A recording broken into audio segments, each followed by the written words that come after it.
Welcome back to the channel, and I'm asking the question, is the Sasha Banks situation a sign of things to come with WWE?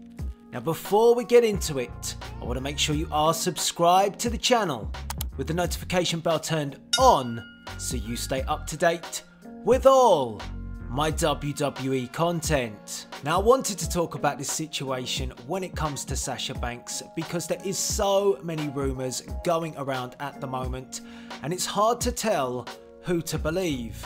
Some say that Sasha Banks has been sent home by WWE after a protest with her and Bayley over dropping the Women's Tag Team Championship.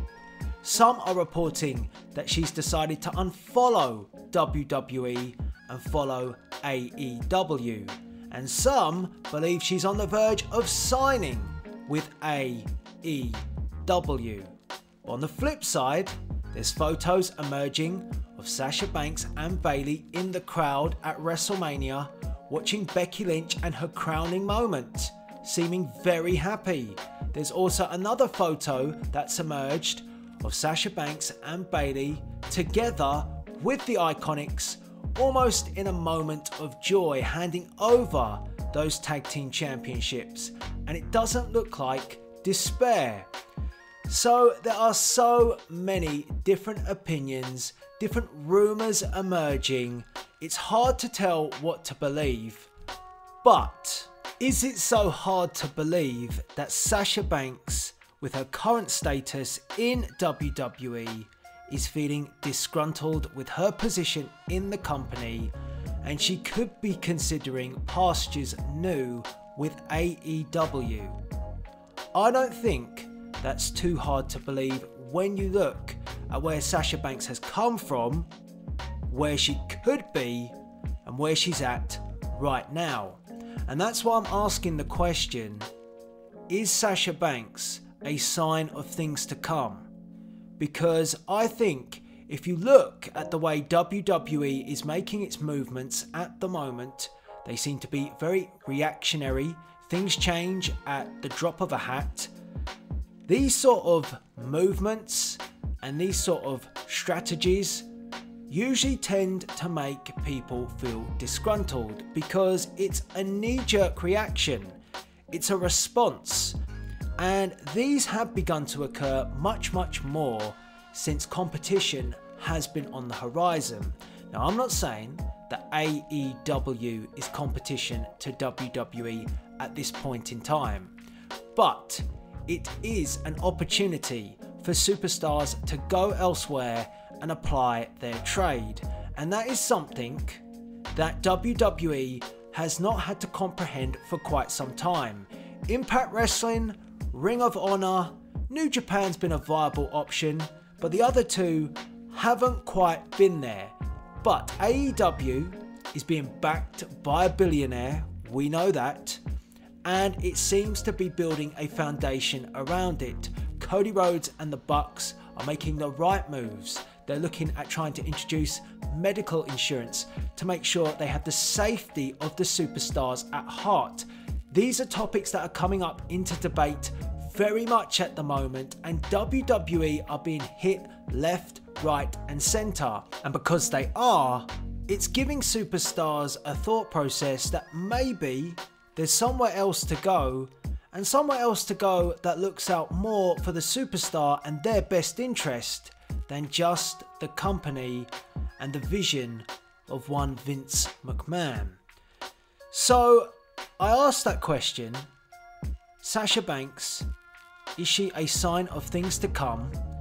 And I want to explain that.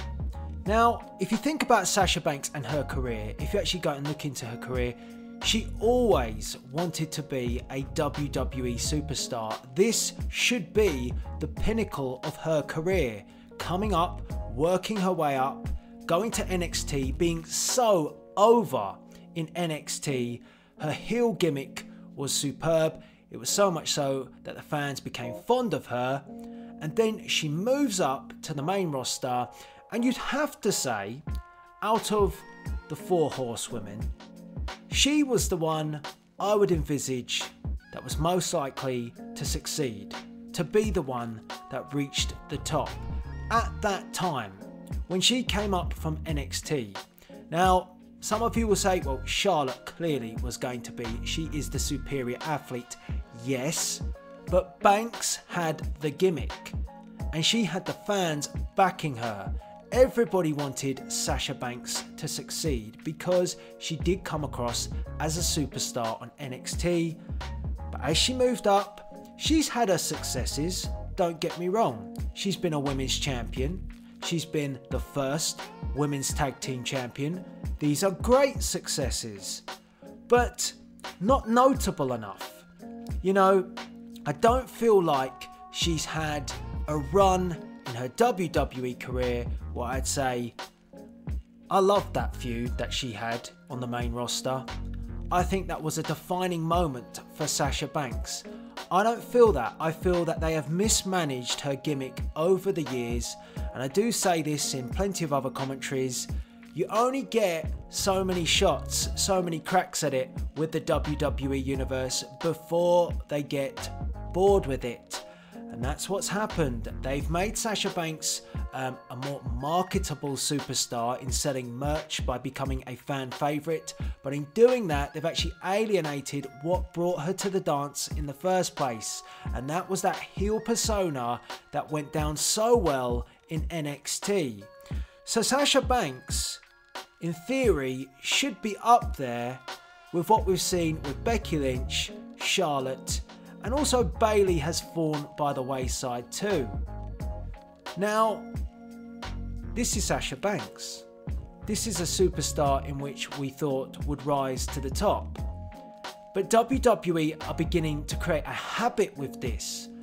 And if Sasha Banks is looking elsewhere, why won't other talent do the same too? We saw a few months back Neville run down his contract and leave. But if you look at the women, well, WWE dropped the ball constantly. Nikki Cross brought up to the main roster. What's she doing? Nothing notable. She's going to stagnate. She's going to drop down the pecking order. What happens to a Nikki Cross? Kairi Sane. Now, Kairi Sane, luckily, is sticking around in NXT, but I feel like her time will come very soon before they shift her up to the main roster. And she's had a few little opportunities. She's crept up there once or twice, but those moments when she has been brought up have never been felt special. It's never felt like Kairi Sane is being taken as the pirate princess that we see on NXT. It's never been felt that she could be a significant challenger on the main roster.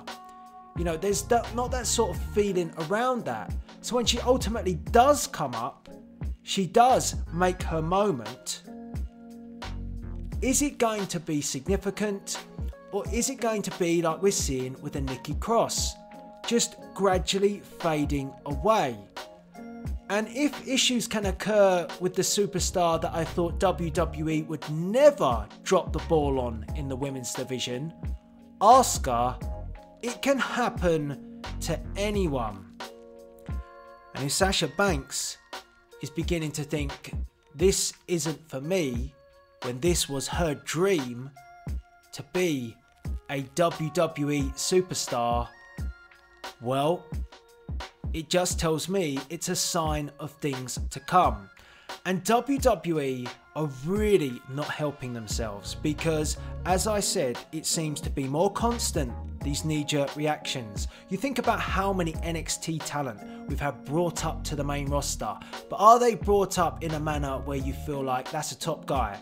That's a guy that's going to rise to the top. That's a female superstar that's going to be at the top for a long, long time. Aleister Black and Ricochet, yeah, okay. They're a pretty good tag team. They're entertaining to watch. They're being, churned out on a weekly basis. But how about you bring up Aleister Black to the main roster with a major gimmick interrupting a top tier superstar that's on the main roster at the moment and make it something special? I would have loved to have seen Aleister Black interrupt The Undertaker. His entrance and Black's, oh, it could have been gold. Something like that. A WrestleMania moment, if you will. But they didn't want to go there. They didn't want to look at Aleister Black as a singles competitor off the bat from the offset. They just wanted to kind of embed him in the tag team division with Ricochet. I think there's so much more than that. So with this, you know, yeah, okay, it's great. They're in the tag team division. But you've started them off on the back foot because they should be coming in and making an impact at the top. These new talent. And if you're getting people like Sasha Banks now questioning their position in the company, you know, one of the core members of the women's evolution, what are these other talent going to feel? What are the Nikki Crosses of the WWE going to think?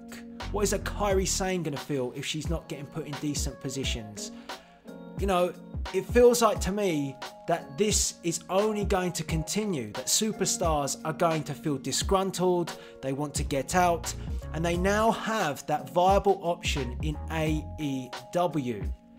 So I put the question to you. People say, oh, well, Sasha Banks and her behaviour, let's just remember, we're not entirely sure what her behaviour is at the moment. We're just going off of rumours, news and gossip, and it really depends how seriously you take it. But if she's acting, you know, in protest and she's been sent home and she's feeling disgruntled, I'll put to you, how would you feel looking at Charlotte and Becky being booked in that top tier main event against Ronda Rousey, and then you're being booked to drop the tag team championship, and the rumour was that that was changed at the last minute. They thought they were going to retain, then it was switched.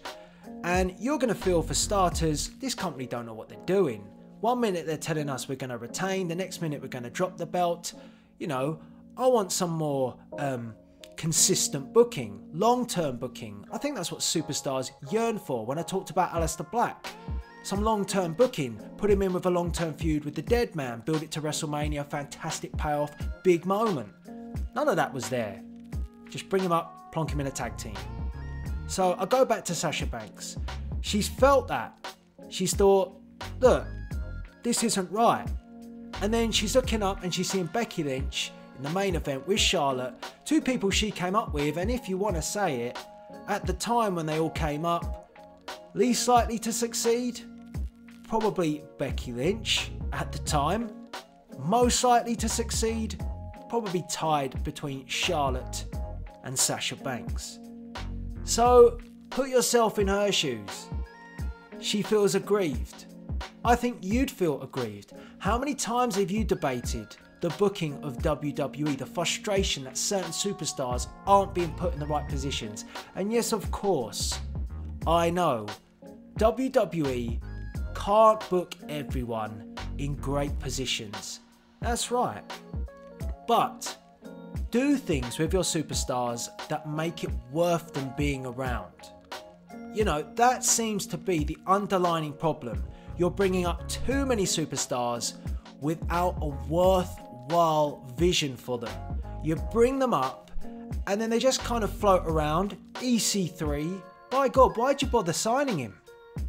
He's come up, he's now a main event, now he's been chucked in with Drake Maverick, Rockstar Spud, I think that's the name. Kind of went away from me there, but I'm pretty sure I got that right. But now he's just been plonked in with him. What's next? Sanity. You know, really credible group of talent. Now just kind of being Shane McMahon's do-gooders, only to then be unfolded by The Miz, of all people. When was The Miz a badass? You see what I'm saying here? And what ends up happening? This talent, this pool of talent that WWE nurture down on NXT, they bring them up, they feel disgruntled, they walk away.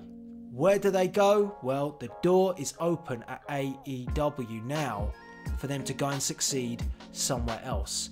It's all good and well having this developmental brand NXT, which is fantastic, puts on the best takeover shows.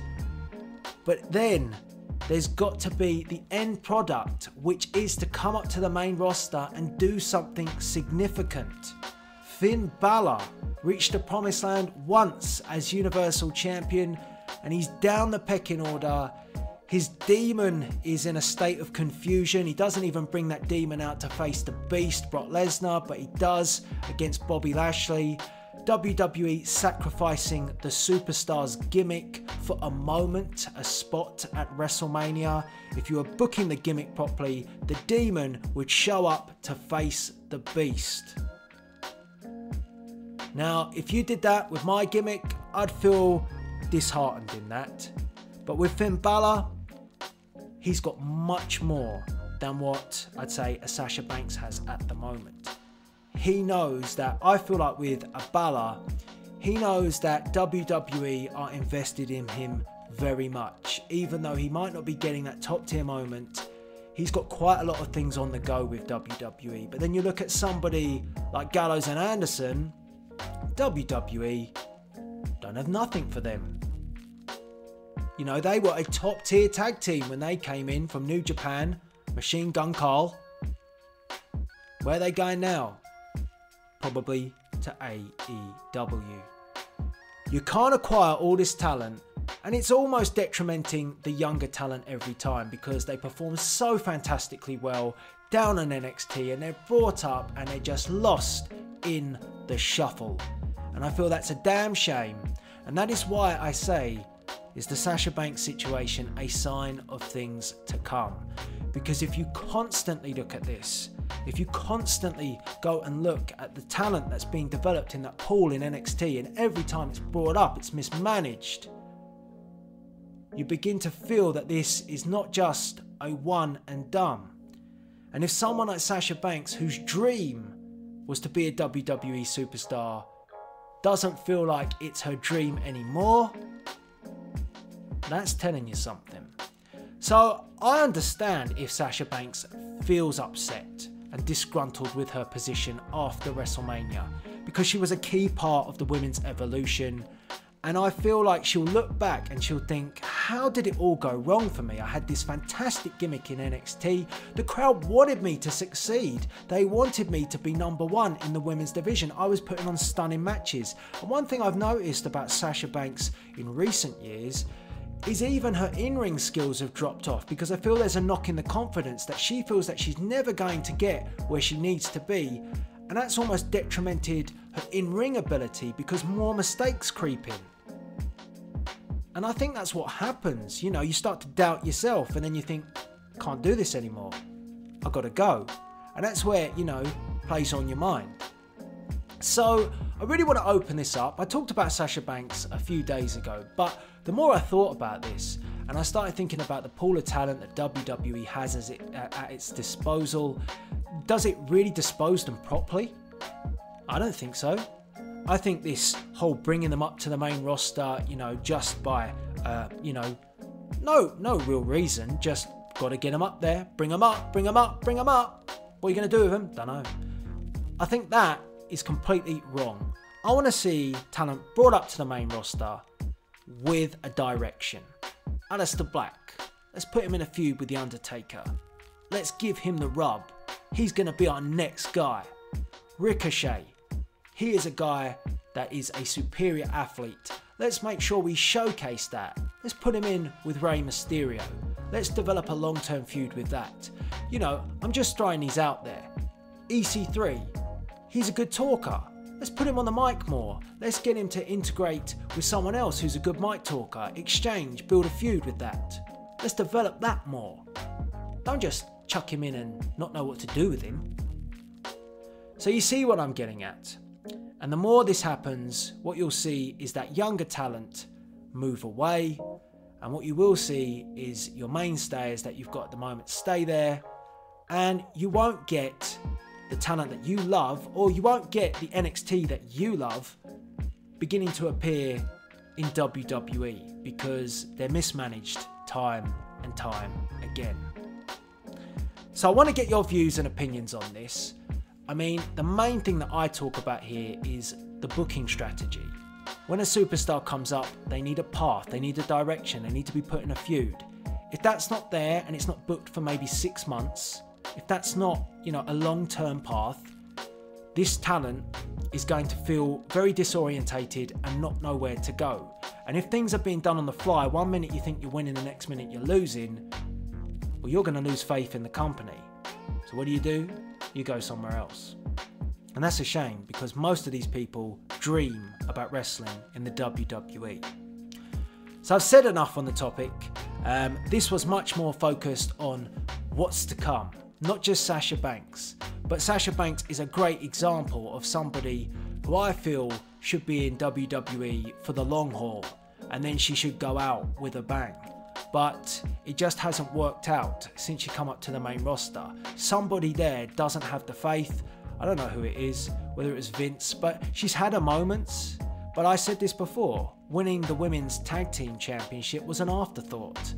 They didn't know what to do with her, but it appeased them for the moment, only to then take it off them.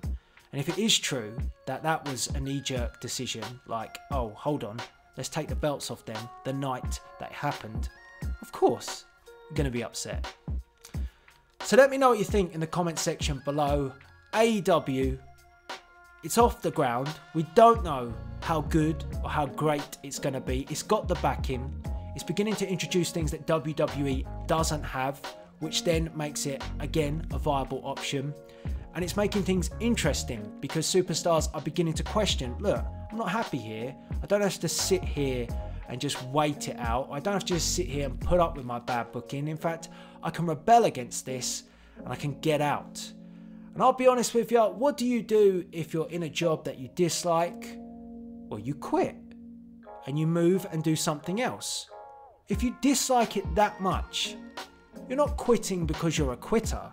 You quit because you see that you're never going to get where you want to go. And if you have goals, you will go somewhere else where you can achieve them. That's the way life is. If you're driven and you want that, you will go somewhere else to reach the top. So I want to get your views and opinions on this. I think it's a really interesting topic and I've said enough on it. So all that's left to be said is Sasha Banks a sign of things to come with a disgruntled WWE locker room? This is Delzinski signing out.